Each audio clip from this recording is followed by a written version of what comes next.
And the most interesting topic is price review. So if you could a little bit tell what means time is of no essence, or it's of essence, what is hypothetical lease and what is hypothetical tenant? This is a little bit of philosophy, isn't it? So rent review is very, very complicated, unfortunately. It could be, it's a whole area in itself. There are people who are experts purely in this area. The whole idea of a rent review is that a landlord may grant a lease for a really long period of time. They may say, oh, I'm going to grant you a lease for 100 years, 200 years, even 50 years is quite a long period of time. If you think about how much the value of currency can change in that period, and they say, we're going to agree this as the rent. And then in 20 years' time, the amount you've agreed is suddenly not very much money anymore. And the value of property has changed significantly as well. You are going to be pretty unhappy as the landlord. So a rent review is to say at particular periods within the lease that the rent is going to be re-examined. So you say maybe, oh yeah, 10 years into the lease, we're going to reevaluate how much rent you should be paying. The first thing I would say is I have never seen anything other than an upward only rent review.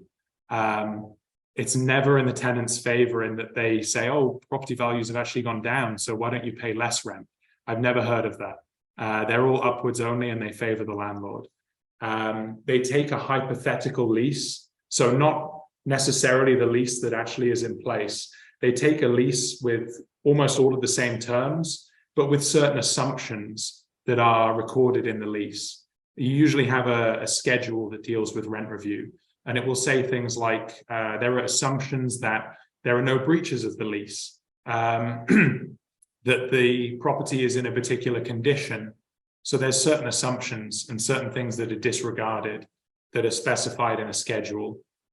The significance of time being of the essence means that the landlord must effectively serve the notice saying, I want the rent review to take place before a particular date.